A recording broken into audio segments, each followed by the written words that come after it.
next video in the Lessons in Logic playlist, and specifically in the categorical logic unit, we are finally getting to a nice method of testing arguments for validity in categorical logic. Now let's see if I can set the stage or review where we are without talking too much. Logic is the study of methods by which we determine whether the premises of an argument provide good enough support for their conclusion. Many good arguments are such that their conclusions are supported probabilistically by their premises and not 100% guaranteed. That's totally fine. But the ideal way for an argument to be supported by its premises is for the conclusion to, the ideal way for a conclusion to be supported by its premises is for it to be guaranteed by them, for it to be not possible for the premises to be true and the conclusion false at the same time. And an argument that's like that is what we call a valid argument. Deductive logic is the study of validity. It's the study primarily of methods of testing an argument to see, testing arguments to see whether they are valid.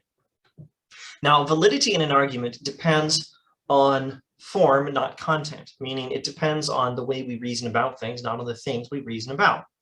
And so what we do with deductive logic is we take an argument and we break it down into its parts so that we can see how we're reasoning about things more clearly. So we can see the form of the argument or the structure of the argument more clearly. So we can see if it's one of those forms that makes an argument valid, one of those structures, one of those ways of reasoning about things that makes an argument valid.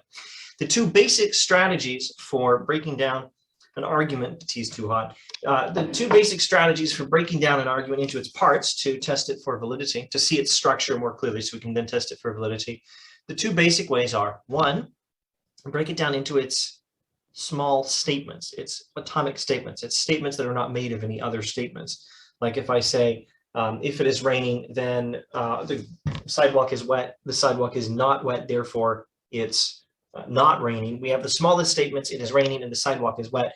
And then statements like it's not raining and the sidewalk is not wet. And if it's raining, then the sidewalk is wet. Those statements are made of the smaller statements. So in what we call statement logic, and that's one way of doing deductive logic, one of the basic ways, we break down an argument into its smallest statements and the way this and the things that put the statements together to see if it's one of those ways of reasoning about things such that the premises cannot be true, the conclusion false at the same time. And the other way, the second basic system of deductive logic is categorical logic, and that's what we're doing now.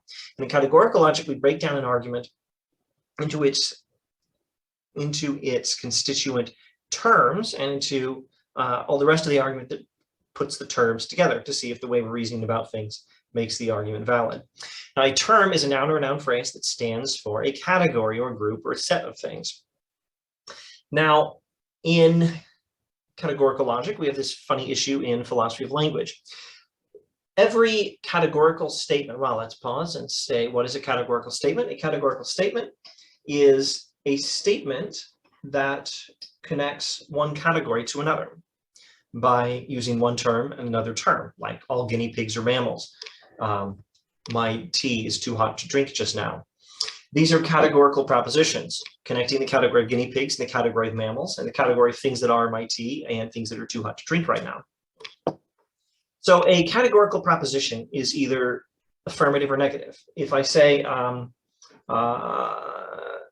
things in my teacup right now are definitely not coffee, it's negative, it's not affirmative. If I say this in my teacup is tea, I'm saying that things in my teacup right now are tea. I'm affirming. If I say things in my teacup are not coffee, they're never coffee, I'm denying, not affirming. Okay, so a categorical proposition is either affirmative or negative, and it's either universal or particular. That is to say, not that it refers to everything, but that it refers to all of the things denoted by the first term, or it refers to only some of them. So if I say my tea is too hot to drink right now, that's actually universal because I'm saying something about everything that's my tea. Everything that is my tea is too hot to drink right now. That's what the sentence says.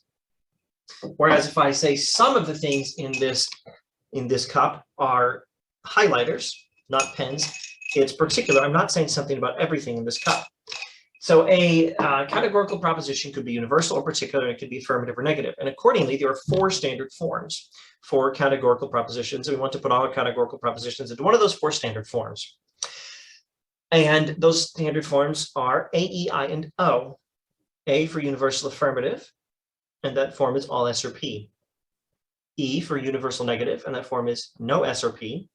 I for particular affirmative, and that would be some S or P, and then some S or not P is O, and that's particular negative. So here are some examples of categorical propositions that have been put into those four standard forms. First A, all guinea pigs are mammals. All things that are in my teacup right now are things that are too hot to drink. Now, particular universal negative, no guinea pigs are hamsters, and no things in my teacup right now are coffees. And then particular affirmative, some things in this cup are highlighters. And then particular negative, some things in this cup are not highlighters. So once we get categorical propositions into standard form, then we can do all sorts of wonderful things to test them for validity. But oh yes, the philosophy of language issue is that everyone seems to agree that the particular affirmative and particular negative proposition structures or ways of making sentences, ways of making statements, everyone agrees that the particular ones are telling us that those things exist. When I say some of the things in this cup are highlighters, some of the things in this cup are not highlighters, I'm telling you there are things in the cup. But when I say all guinea pigs are mammals, I'm not actually telling you whether any guinea pigs exist. I'm telling you that if any guinea pigs exist, then they're mammals, according to one interpretation of universal categorical propositions, because the controversy, the issue in philosophy of language is that some people don't think that universal propositions imply that the things they're talking about exist. So all guinea pigs are mammals is not telling you whether guinea pigs exist. You need a separate statement for that. It's only telling you that nothing is a guinea pig and not a mammal, or that if anything is a guinea pig, then it's a mammal. So that's the modern perspective on universal categorical propositions, that they do not necessarily imply that the things they're talking about exist. They don't imply it at all. However, the old perspective, the Aristotelian perspective, is that universal propositions do imply that the things they're talking about exist. And the meaning of the statement, all guinea pigs are mammals, is that guinea pigs do exist and all of them are mammals. And the statement, my tea is too hot to drink right now, or all things that are my tea are things that are too hot to drink right now, does imply not only that there's nothing that's my tea that's not too hot to drink, but also that I do have some tea right now. So that's the traditional Aristotelian approach. And we're going to be using that until further notice. So now, assuming that universal propositions do imply that the things they're talking about exist, we can apply this nifty little method. And that was my review / overview of what we've done so far / introduction. And wow, that took too long. Let's talk about testing immediate inferences for validity using the Aristotelian approach. And specifically, let's look at the traditional square of opposition.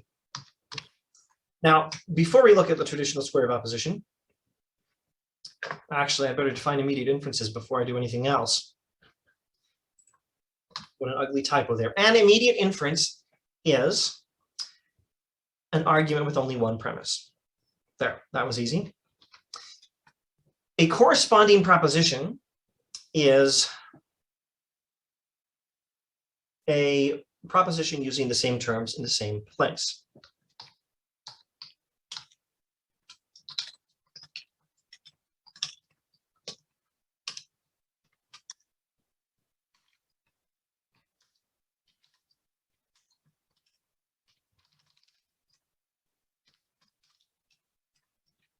Obviously, a proposition cannot correspond unless it has another proposition to correspond to. So what we're dealing with here is best stated actually by example. Let me try to state it more formally if that is helpful to anyone.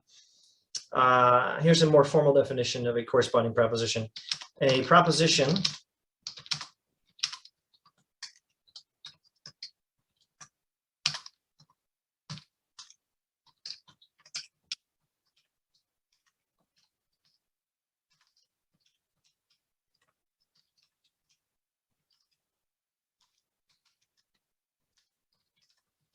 A proposition is a corresponding proposition to another proposition if they both use the same terms in the same order. Or X is a corresponding proposition to Y if X and Y use the same terms in the same order. But now this is much easier for most of us to understand just by example.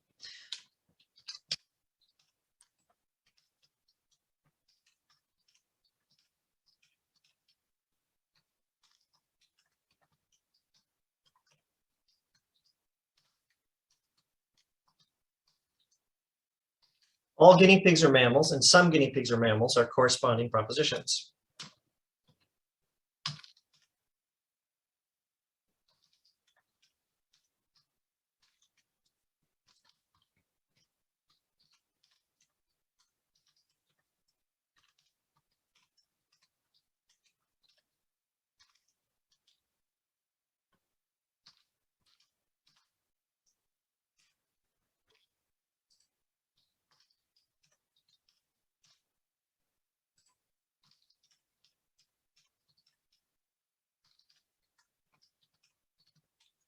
And all things that are my pens are black pens is a corresponding proposition to some things that are my pens are not black pens. Or, no, let's do two more orally. All sharks are pirates. No sharks are pirates. Some sharks are pirates and some sharks are not pirates are all corresponding propositions. And if it's not frightfully obvious yet, let me state this. Every categorical proposition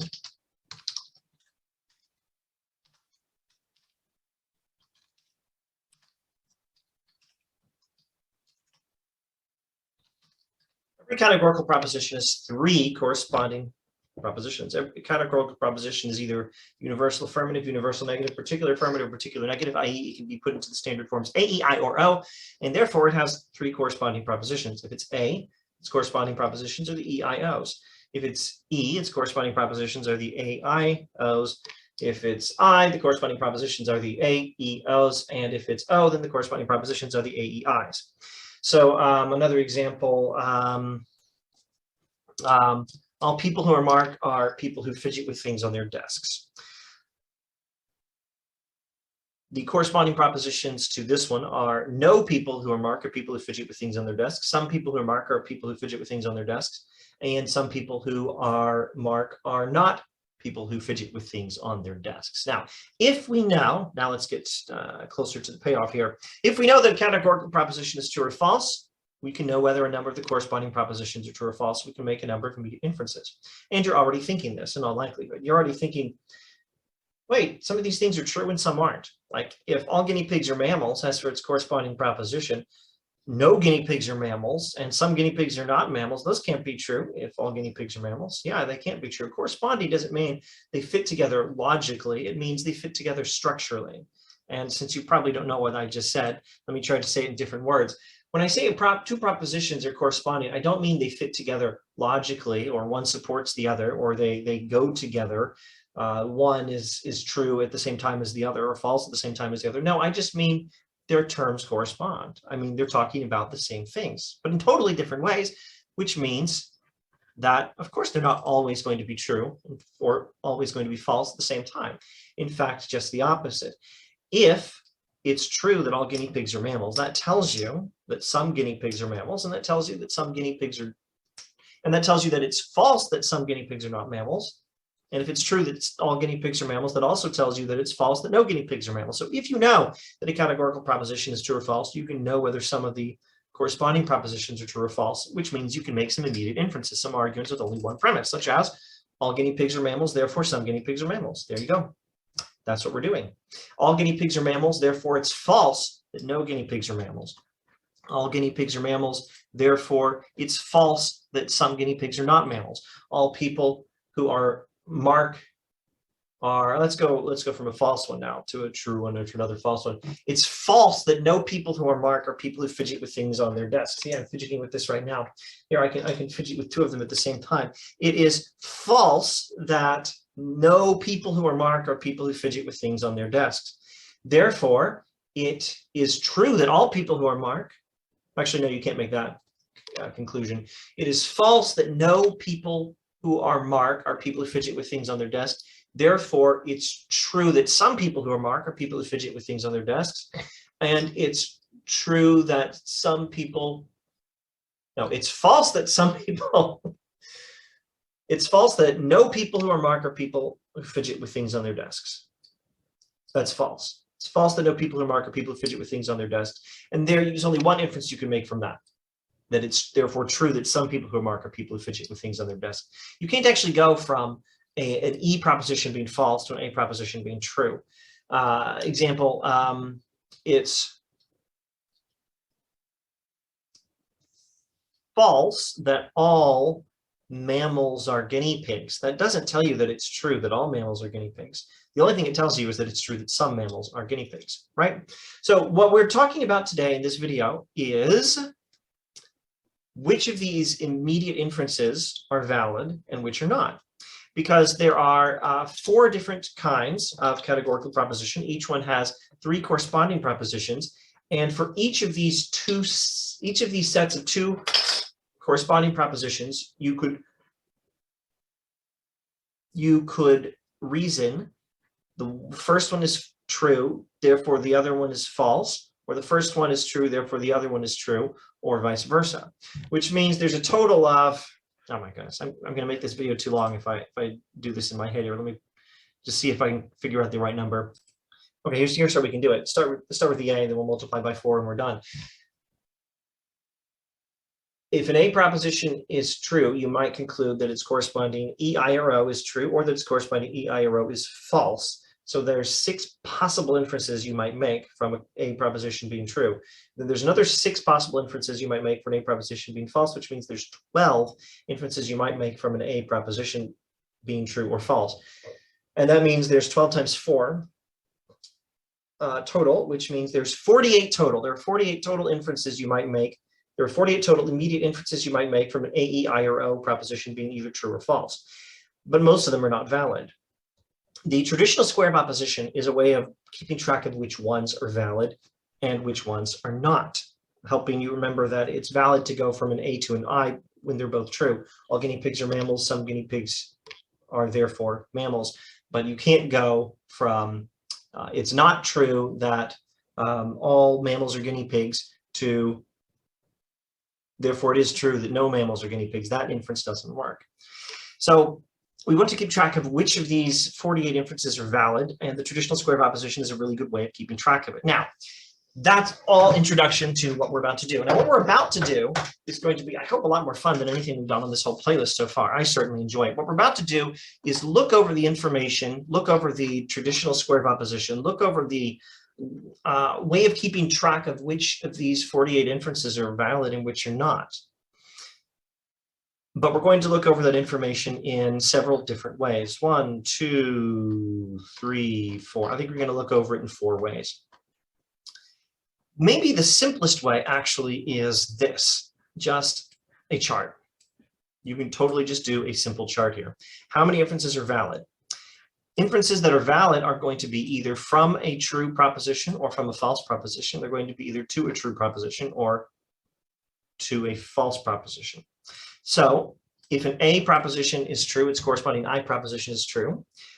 All guinea pigs are mammals, therefore some guinea pigs are mammals. And if an E proposition is true, its corresponding O proposition is true. No sharks are pirates, therefore some sharks are not pirates. And those are the only ones that go in that box, from a true proposition to a true proposition. From a false proposition to a false proposition, I think we just have these in reverse. I to A, O to E. If it's false that some guinea pigs are hamsters, then it's false that all guinea pigs are hamsters. And that's a valid inference. And another valid inference is it's false that some guinea pigs are not fuzzy friends. Therefore, it's false that no guinea pigs are fuzzy friends. Those are valid inferences from a false to a false proposition. And we just did the valid inferences from a true to a true proposition.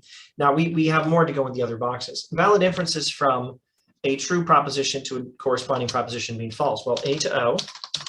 Let's see, that's to illustrate all guinea pigs are mammals, therefore it's false that some guinea pigs are not mammals, but you can also do this in reverse, O to A.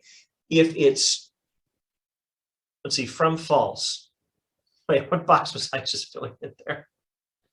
We'll go back to that box, A to O. If it's true that all guinea pigs are mammals, then it's false that some guinea pigs are not mammals, and if it's false that some guinea pigs, no, from a true to a false. If it's true that some guinea pigs, if it's true that all guinea pigs are mammals, then it's false that some guinea pigs are not mammals. And then in reverse, O to A, it's true that some guinea pigs are not hamsters, therefore it's false that all guinea pigs are hamsters. There, that's what we want in that box. Now, the square proposition is perfectly symmetrical, which means we could do e to I, and also vice versa, to illustrate e to I. If it's true that no sharks are pirates, then it's false that some sharks are pirates. And if it's true that some guinea pigs are fuzzy friends, then it's false that no guinea pigs are fuzzy friends. So you see, if these particular propositions are true, A, O, E, or I, then their corresponding ones are false. If specifically we're talking about an O corresponding to an A, vice versa, or an E corresponding to an I, vice versa. Let's go back to that box where I tripped myself up. You can do the same inferences from false to true. Let's see, if an A is false, its corresponding O is true. If it's false that all guinea pigs are pets, then it's true that some guinea pigs are not pets. And if it's false that some hamsters are cows, then it's true. Oh, I need to do O to A. If it's false that some guinea pigs are not mammals, then it's true that all guinea pigs are mammals. Now, E and I. If it's false that some guinea pigs are hamsters, then it's true that no guinea pigs are hamsters. If it's false that no guinea pigs are cows, then it's true that if it's false that no guinea pigs, wait, actually, is it false? If it's false that no guinea pigs are pets, then it's true. If it's false that no guinea pigs are pets, then it's true that some guinea pigs are pets. There we go. There's four more we need to do, and I'll illustrate them briefly and fill in the boxes. The tea is now not too hot to drink. From a true to a false, that would be A to E and vice versa. If an A proposition is true, you can conclude that its corresponding E proposition is false and vice versa. Example, it's true that all guinea pigs are rodents, therefore it's false that no guinea pigs are rodents. It's true that no sharks are pirates, therefore it's false that all sharks are pirates. Now you can't do that for I and O, but you can do I and O in this other box here. If it's false that some guinea pigs are cows, if it's false that some guinea pigs are cows, then it's true that some guinea pigs are not cows. And if it's false that some guinea pigs are not rodents, then it's true that some guinea pigs are rodents. And that's it. This chart, this list of inferences that are valid according to this box, this is all we need to know from the traditional square of opposition. I'm going to make this funner as quickly as I can. At least it's fun for me. Let me say the chart just in case anyone needs me to say it. My videos are not usually, I don't usually have the presence of mind and or even the idea of making my videos accessible. But if anyone's visually impaired, I can read the chart for you. So for those of you who need to hear this, here are the valid inferences among corresponding propositions. If an A-form proposition, actually, that's another chart we could have done. Maybe I should do that chart too. If an A-form proposition is true, you can conclude that its corresponding E and O propositions are false, and its corresponding I proposition is true. If an E proposition is true, you can conclude that its corresponding A and I propositions are false, and that its corresponding O proposition is true. If an A proposition is false, you can conclude only that its corresponding O proposition is true. You can't make any other valid inferences from an A being false.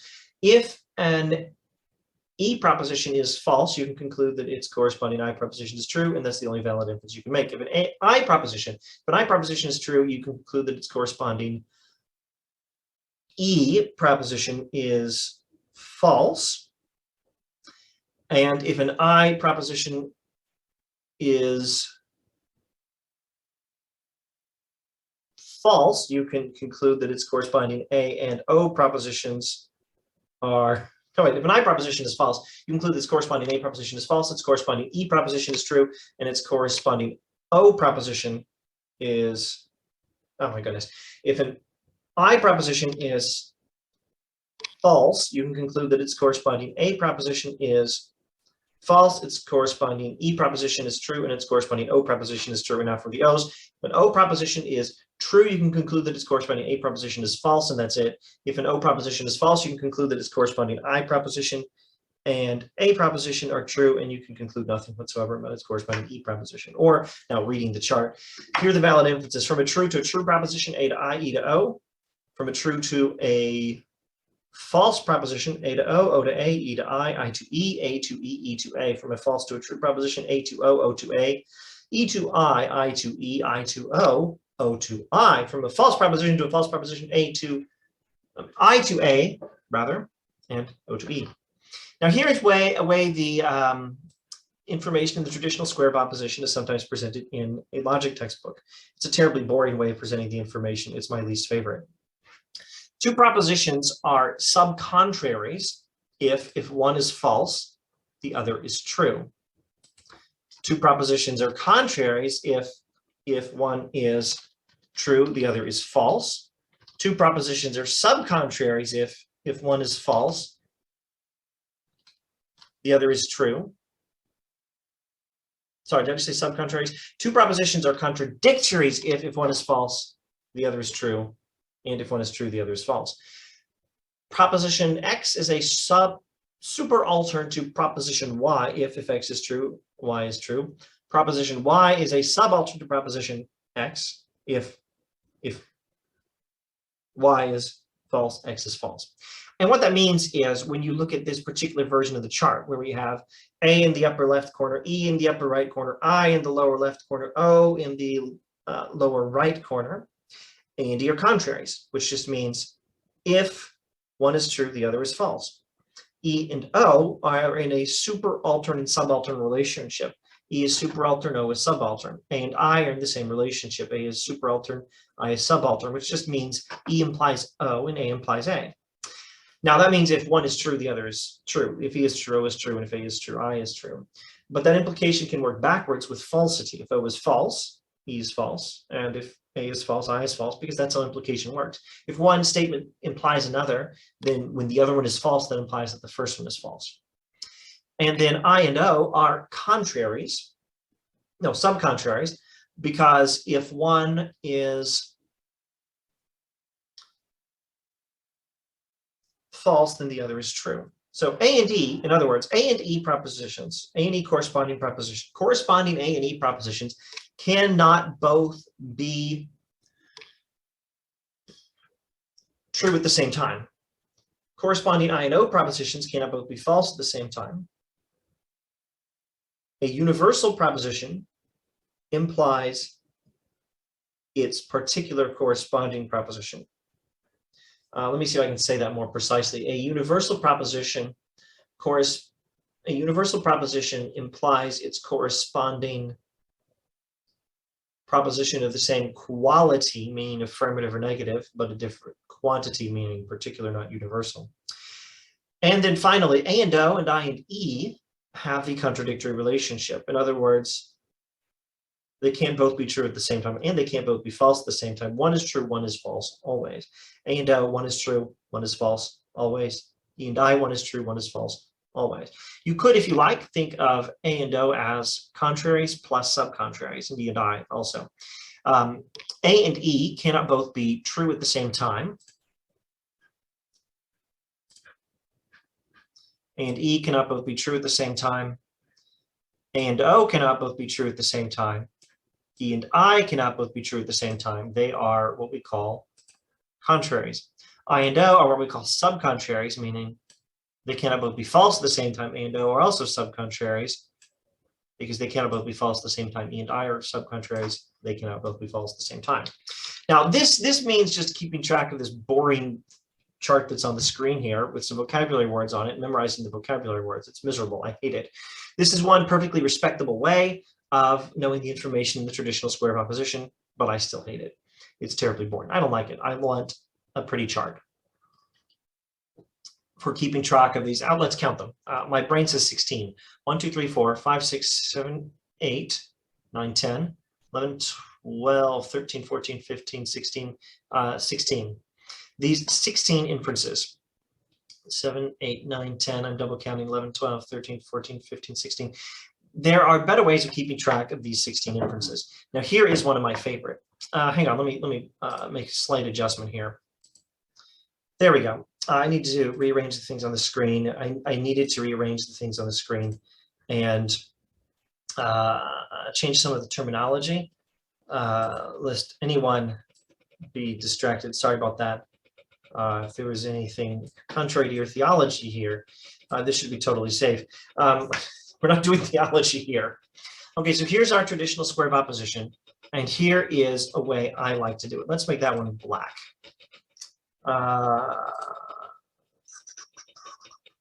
Here's so we can keep track of all these relationships among the propositions and which ones are valid inferences without having to memorize all those nasty vocabulary words. We can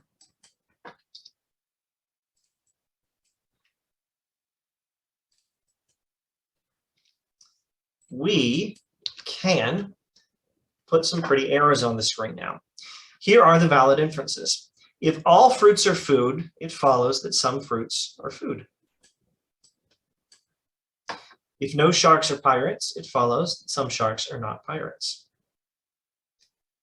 And those are only inferences from true to true propositions. Now those go in reverse, of course.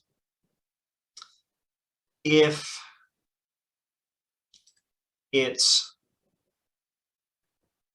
not true that some fruits are food, now if it's not true that some fruits are not food, it follows that it's not true that no fruits. If it's not true that some fruits are not food, then it follows that it's not true that no fruits are food. And if it's not true that some sharks are pirates, it follows that it's not true that all sharks are pirates. So those are our false to false inferences. Now let's do our true to false inferences. If it's true that all fruits are food, it follows that it's not true that no fruits are food. If it's true that no sharks are pirates, it follows that it's not true that all sharks are pirates. If it's true that all fruits are food, it follows that it's not true that some fruits are not food.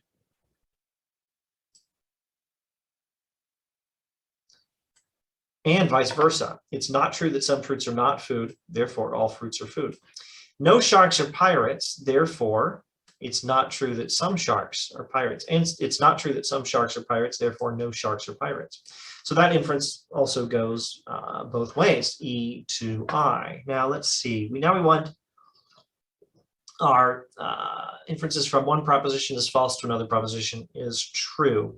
What color have we not used? We've used red, green. Let's do well, yellow. I don't like yellow. It's harder to see on this screen for me. Orange. Orange should work nicely enough. From a false to a true, an inference from a false to a true proposition. Some fruits are food, therefore it's not true. Nope, that doesn't follow. It's not true that some sharks are pirates. Therefore, some sharks are not pirates.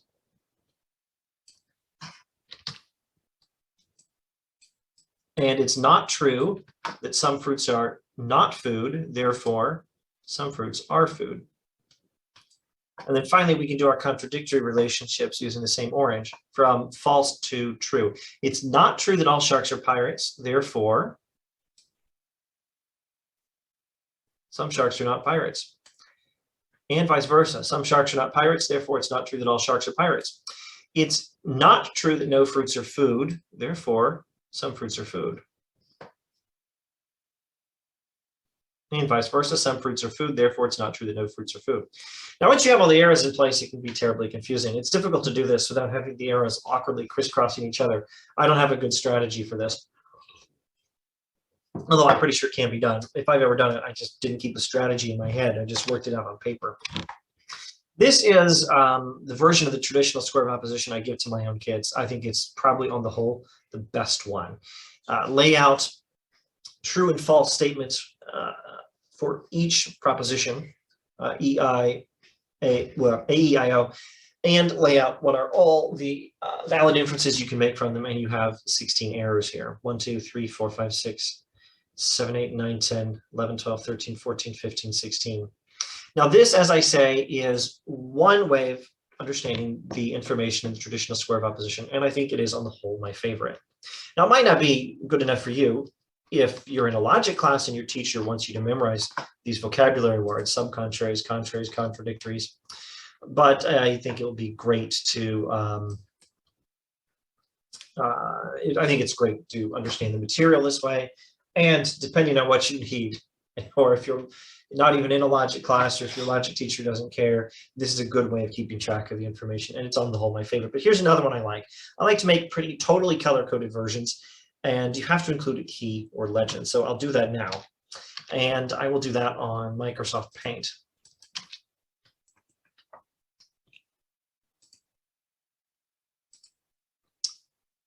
And time freezes as I wait for Microsoft Paint to unfreeze.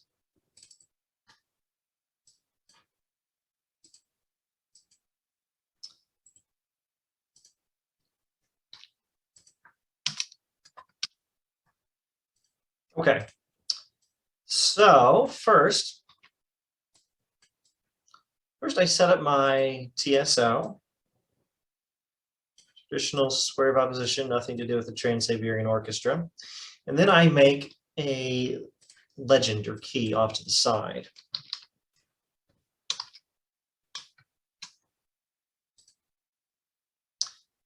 And I'm going to have different colors for each kind of inference. We can have an inference from a true to a false statement, or from a true to a false, from a false to a true, from a false to a false, from a true to a true.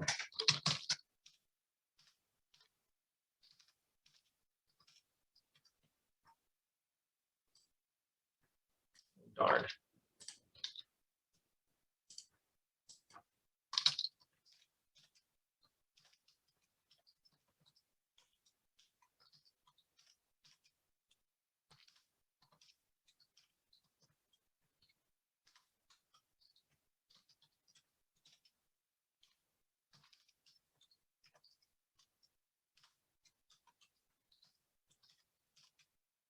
Okay, true, false, true, true, false, false, false, true.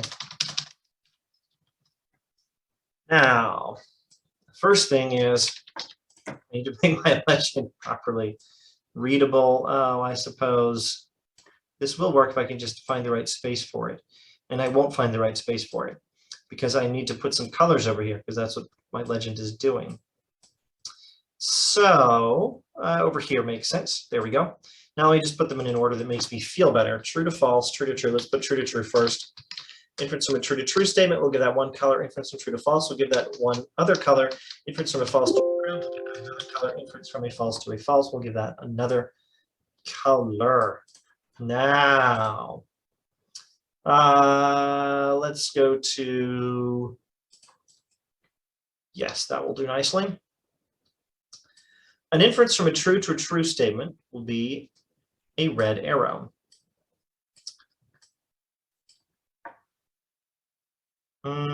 Yes, let's do that. An inference from a true to a false statement will be a blue arrow. An inference from a false to a true statement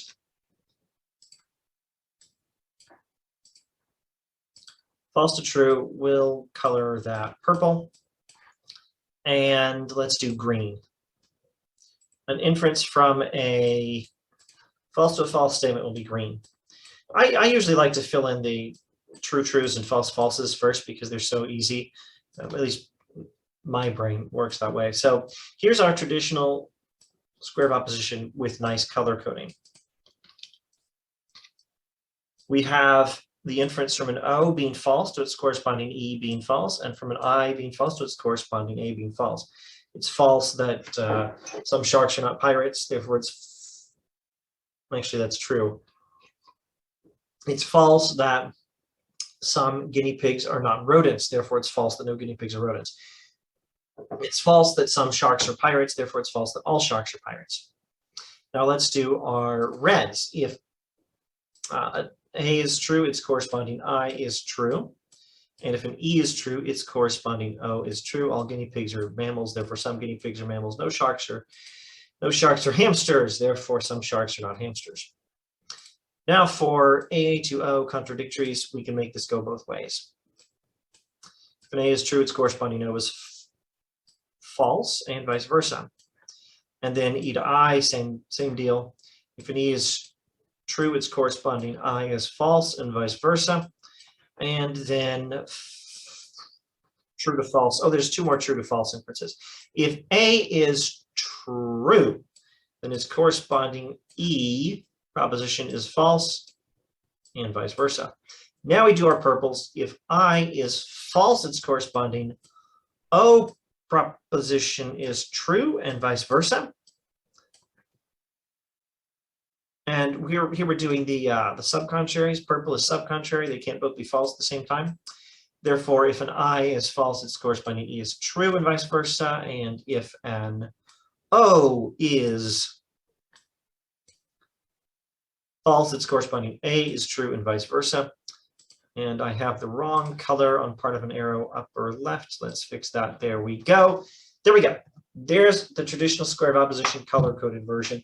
I used to have a lot of fun assigning my students as an extra credit option, making their own color-coded version or using dotted lines, solid lines. I think it's cool to make, for example, an inference from a true statement that's valid would be a solid line. An inference from a false statement that's valid would be a dotted line.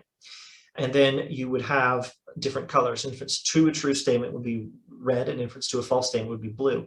So the subcontrary relationships would be from false to true. So I think it would be dotted red. I think is that what I said? So I like giving those assignments. You used to have some beautiful color-coded line, solid line, dotted, traditional square of oppositions. No two are the same. They're quite lovely. I had them up on my office wall in the old days. It was neat. I think it's great to experiment with different fun ways of doing this. You could combine your contradictory relationships. If I were smarter, maybe I would have tried it this way. Have something simple like red for inference from true to, no, not red, green for inference from true to true, and yellow for inference from false to false. And then for an inference from true to false, blue, inference from false to true, red, and then combine them for purple arrows with the contradictory relationships. You could totally do that. This works. If anyone out there is colorblind, you could still do the dotted line, solid line things, and then do black and gray. There are ways to do this, and it's awesome. Squiggly lines, actually, that would be a fun one. I think I've seen students, yes, I have seen students make squiggly line ones. That was cool.